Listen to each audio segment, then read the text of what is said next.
Sejunjung ini sebetulnya sangat bisa sekali kita dirikan sekolah yang setara dengan misalnya ICBS gitu misalnya.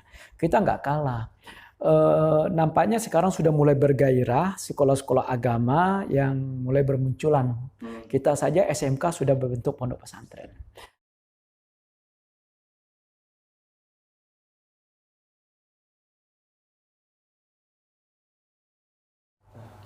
Baik, terima kasih. Assalamualaikum warahmatullahi wabarakatuh.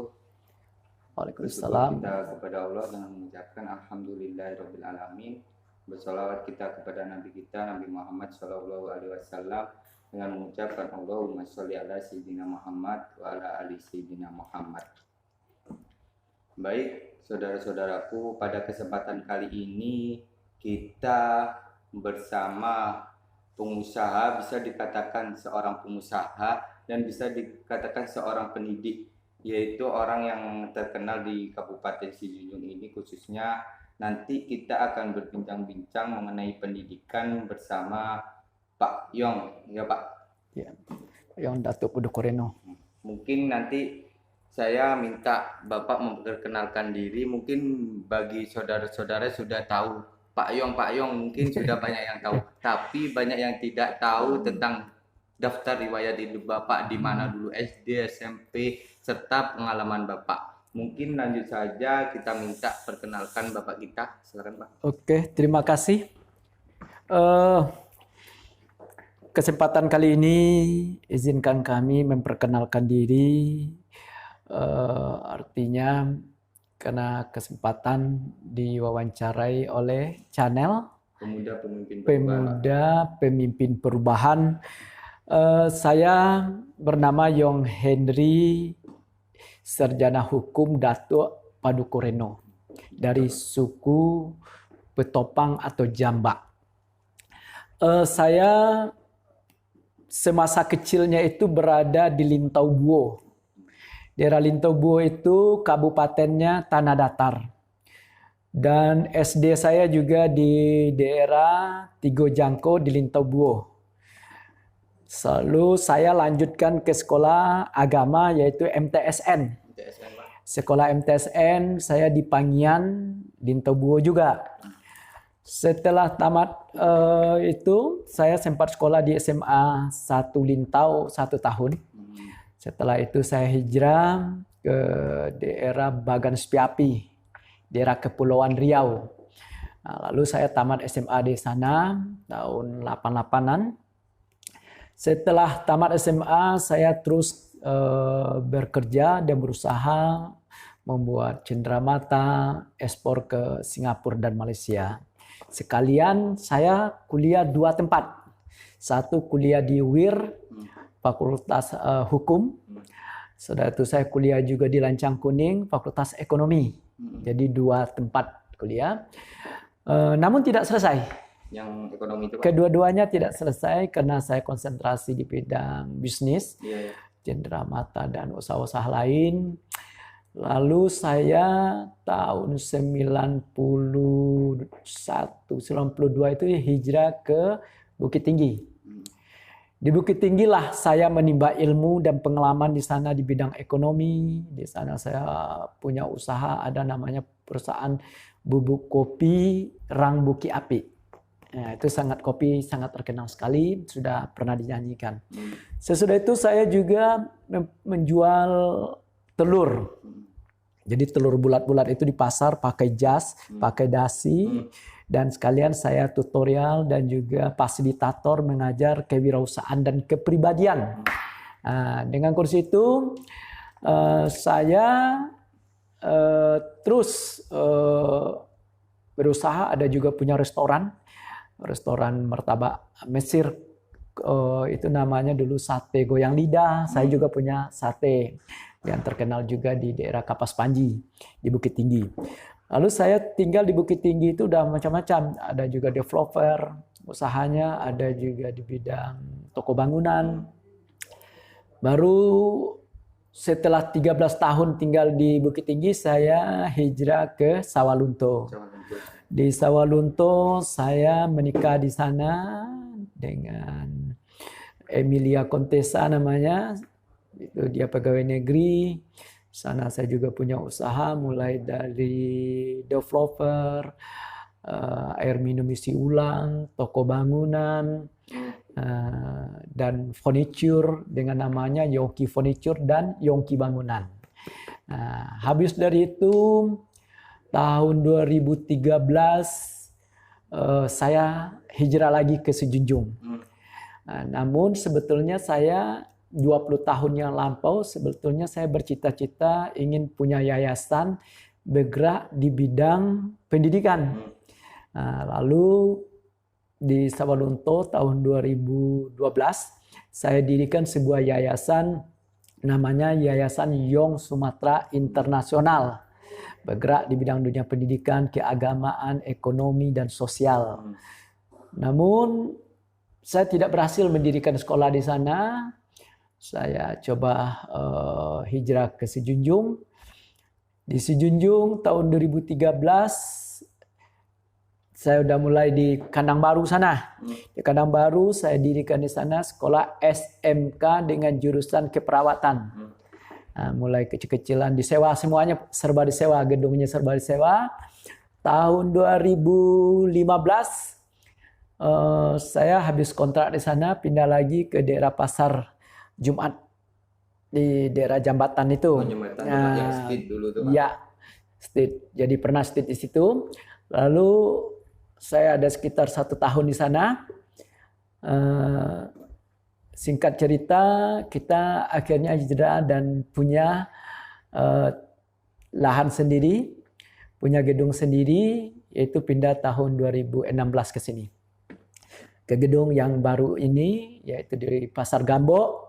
Disinilah kita memulai sebuah usaha yang betul-betul kita dirikan mulai dari SMK, itu siswanya udah sampai 200-an. Itu tambah jurusan lagi geologi pertambangan. Sekarang kita tambah lagi jurusannya namanya alat berat. Itulah kira-kira perjalanan kita dalam kehidupan yang kita tempuh sampai punya gedung seperti ini. Kan tadi sudah perkenalan Bapak itu udah lama berpengalaman di dunia pengusaha, Pak ya? Ya. Nah, di dunia pengusaha itu kalau melihat tadi Bapak mulai dari SD, SMP, apa berusaha itu sejak kapan, Pak? Saya sebetulnya dari SD udah dagang. Sudah SD. Dari SD itu saya sudah hobi dagang, misalnya contoh bertani misalnya. Bertani, seseorang punya lahan, saya modali, misalnya saya belikan bibitnya, pupuknya, lalu nanti hasilnya dibagi per 3. Itu udah mulai dari SD sudah mulai usaha. Dan di samping itu saya juga menolong orang tua. Orang tua saya punya rumah potong, punya pasar, dan juga punya restoran. Kami sudah mulai jualan. Jadi artinya saya sudah dilatih dari kecil itu berdagang. Jadi dengan berdagang saya sudah terbiasa dari kecilnya, memang hobinya berdagang dan memang terlatih berdagang gitu. Kira-kira. Kan Bapak tadi sudah berpengalaman di dunia usaha tuh, Pak. Apa yang melatar belakangi Bapak untuk mendirikan yayasan ini, mendirikan sekolah ini, Pak? Kan Bapak tidak ada basic tentang pendidikan ini, Pak. Apa yang membuat motivasi Bapak untuk mendirikan sekolah ini, Pak? Oh ya, sebenarnya di waktu saya di Bukit Tinggi, saya sudah diajak oleh Dinas Perindustrian Perdagangan untuk menjadi fasilitator. Sudah diajak menjadi motivator, berbagi pengalaman di bidang kewirausahaan dan kepribadian. Itu di Sumatera Barat rata-rata saya sudah pernah mengajar. Dari situ saya mencoba melihat mahasiswa yang saya ajar itu, saya tidak melihat mereka kompeten dalam bidangnya. Disiplin ilmunya tentang misalnya contohnya otomotif misalnya. Apakah dia betul-betul sudah memiliki kedisiplin ilmu itu atau life skill-nya yang profesional dan kompeten, itu belum ada. Jadi saya berpikir suatu hari nanti saya mesti punya sekolah setingkat SMK atau SMA. Seseorang harus betul-betul profesional dan terkonsentrasi dalam bidang life skill-nya, sehingga dia tamat itu bisa langsung kerja. Kira-kira. Gitu. Dan tadi kan apalagi sekarang nih pendidikan ini kan sangat minim sekali. Ya. Kalau kita mau melihat suatu daerah itu bisa tolak ukurnya adalah suatu pendidikan tuh Pak. Kalau menurut Bapak, pandangan Bapak itu pendidikan di Kabupaten Sijunjung ini gimana nih Pak? Memang saya melihat dari sekian daerah di Sumatera Barat, 19 kabupaten dan kota, Sejunjung memang sedikit agak lemah dalam dunia pendidikan, bukan berarti sarana prasarana dan tenaga SDM-nya yang lemah.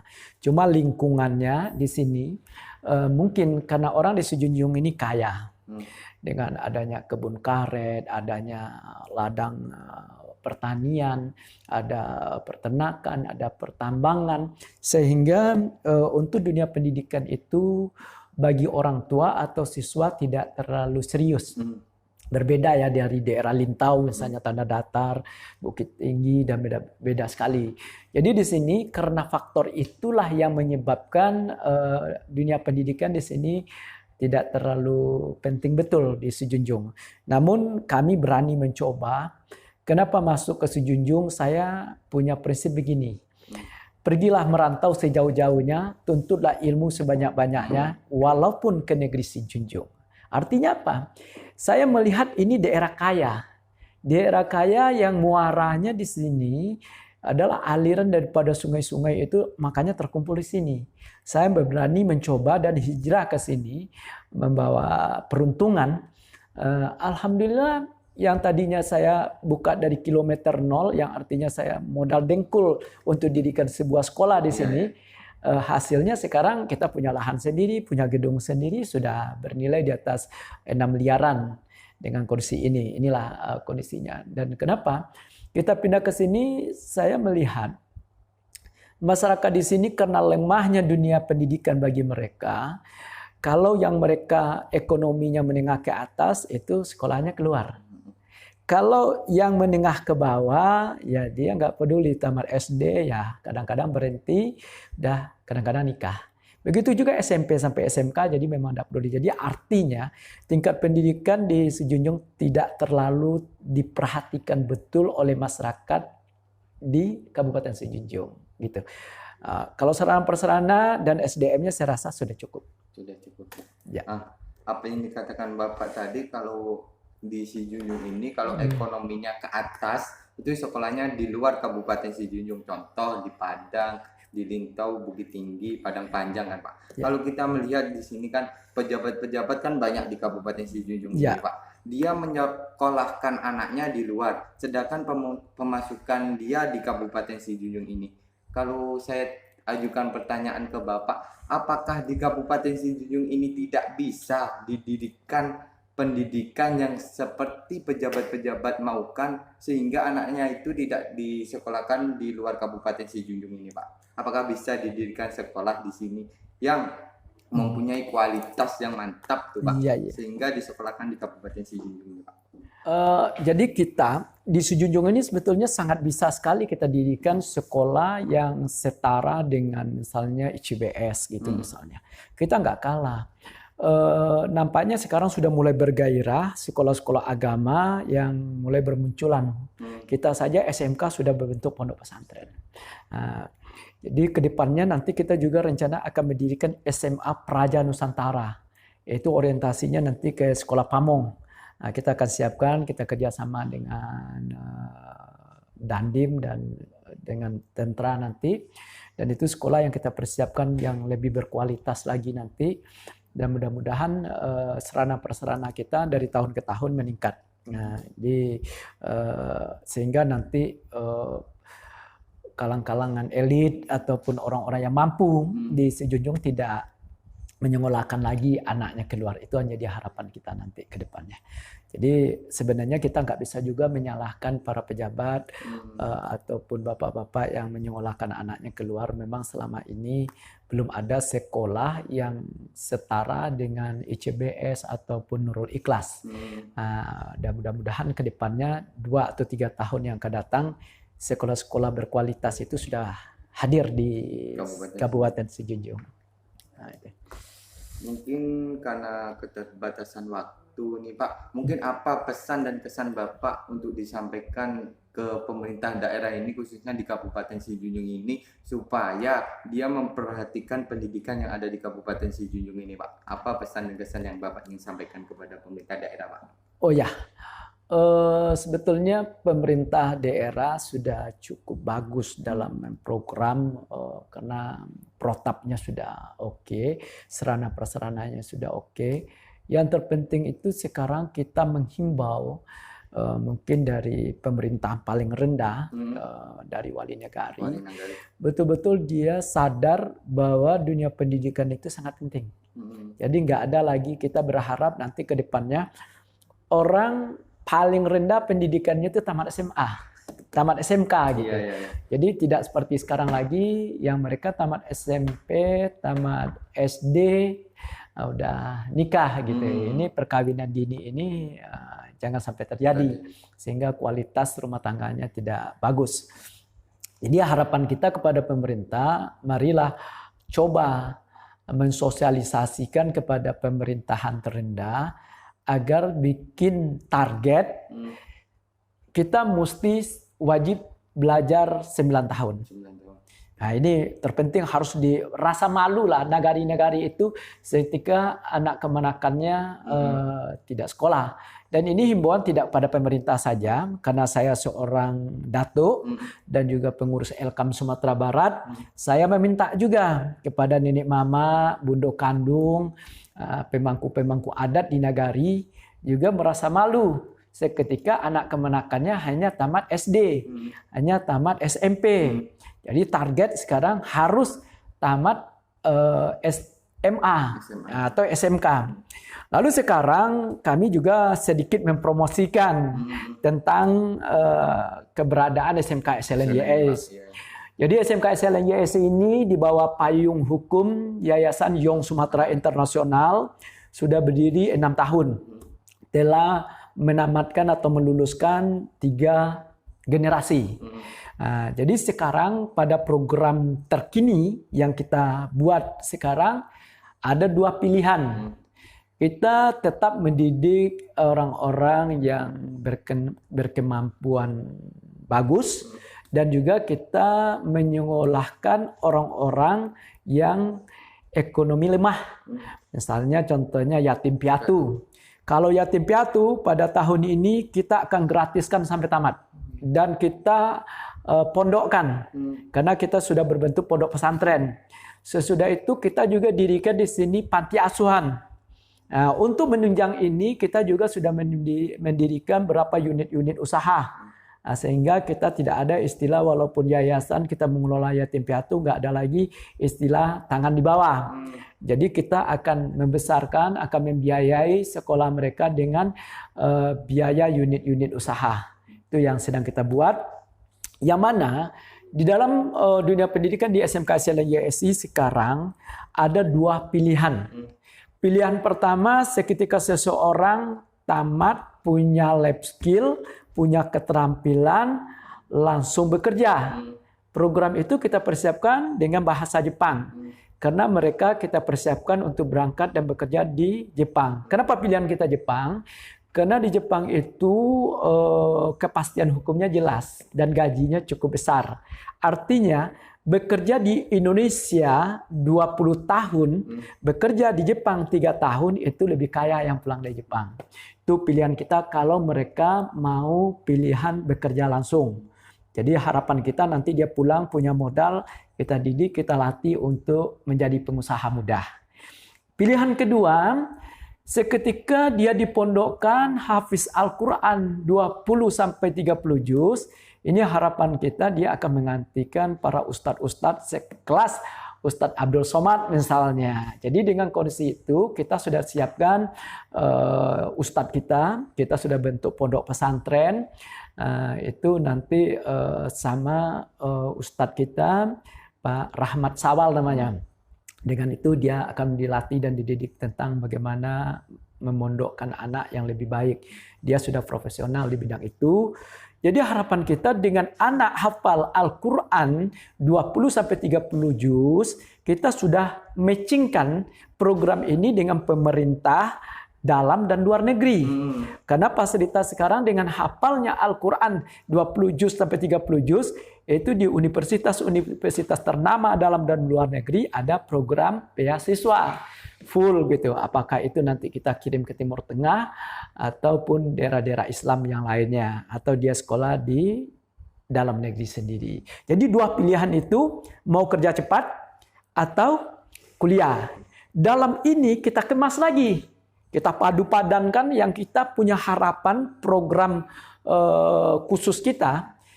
Yang jelas saja siapa saja dengan usia 18 tahun, dia punya lab skill dan langsung bekerja. Harapan kita usia 21 tahun, dia tidak 100% lagi numpang hidup di rumah tangga orang tuanya. Nah, dengan harapan kita, orang-orang tua tidak tersusahkan. Sehingga orang tuanya bisa semakin tua, semakin sahdu. Arti kehidupannya bahagia begitu. Jadi kalau seandainya, kalau dulu itu saya cikal bakal mendirikan dunia pendidikan, orang tamat kuliah baru mulai cari kerja. Tamat kuliah, lalu beristri, berkeluarga, semuanya masih ditanggung oleh orang tua. Lalu sekarang dengan program kita ini, orang umur 21 tahun itu tak boleh numpang lagi di rumah tangga orang tuanya. Kalau mau kuliah, biaya sendiri. Kalau mau berkeluarga atau beristri atau bersuami, dengan biaya sendiri. Arti kalaupun dibantu oleh orang tua, tak 100% lagi orang tua membiayai. Ini kira-kira program khusus kita di SMK SLNYSI di bawah Yayasan Yong Sumatera Internasional. Itu kira-kira. Mungkin nanti kalau ada dari penonton yang tertarik untuk sekolah di SMK YXLN ini, nanti kan tidak tahu tempatnya di mana itu Pak. Jangan jelaskan tempatnya di mana, alur-alurnya gimana itu Pak untuk mendaftar. Syarat ya. Jadi sekolah SMK SLNYS itu sekarang berada di Jorong Pasar Gambo, Kenagarian Padang Lawe Selatan, Kecamatan Koto 7, Kabupaten Sijunjung. Kita di pinggir jalan. Sekolah kita itu sekitar 500 meter lah dari pinggir jalan. Gedung sudah milik sendiri, tanah, lokasi juga sudah milik sendiri, sarana prasarananya sudah lengkap. Kita ada 3 jurusan sekarang. Tetap ada jurusan asisten keperawatan, ada geologi pertambangan. Sekarang program yang sangat bagus yaitu cepat kerja, itu jurusan alat berat. Nah, sekarang kan alat berat ini sangat dibutuhkan. Dan malahan bukan sampai di situ. Sekolah kita sudah kita persiapkan lagi turunannya, insya Allah kalau selesai Covid ini kita akan dapat bantuan gedung bahasa di bawah namanya program BLK komunitas. Nah, itu nanti khusus melatih mendidik tentang bahasa. Apa bahasa Jepang, bahasa Arab, bahasa Inggris. Sarana prasarananya lengkap dengan komputernya semuanya. Itu datang dari pusatnya. Sesudah itu turunannya kita dirikan lagi LPK YSI. Ya, jadi di situ kita akan siap nanti spesialis dengan bidang pelatihan alat berat dan operator alat berat dan teknisinya. Dan dengan harapan malahan kita nanti akan teruskan pengurusan sertifikasinya sehingga nanti orang yang tamat dari YSI atau orang luar juga boleh latihan di sini untuk mendapatkan SIO. SIO itu surat izin operasional membawa alat berat dan teknisinya. Nah, ini yang sedang kita persiapkan pelatihan khususnya. Kita didikan LPK-nya. Dan di samping itu kalau dia mau berangkat ke Jepang atau bekerja ke luar negeri, kita sudah ada berapa LPK lain yang memberangkatkan ke sana. Nah, di antaranya ada LPK Asa Merdeka yang spesialis berangkat itu mereka para alumni pekerja-pekerja migran yang ada di Jepang. Nah, sesudah itu kita ada juga pelatihan nanti mempersiapkan generasi kita untuk pelatihan barbershop, pangkas rambut. Nah, jadi kita beri kedisiplinan pangkas rambut sehingga nanti kita akan buka franchise barbershop. Nah, gitu.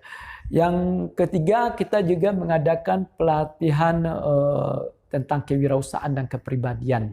Nah, jadi nanti dengan pelatihan-pelatihan seperti itu sekolah kita persiapkan lebih profesional lagi nanti, lingkungannya ada unit-unit usaha sehingga nanti ada daya tarik. Dan harapan saya kalau kita juga ada dua pilihan, mungkin ada orang yang setengah mampu, ada orang benar-benar tidak mampu.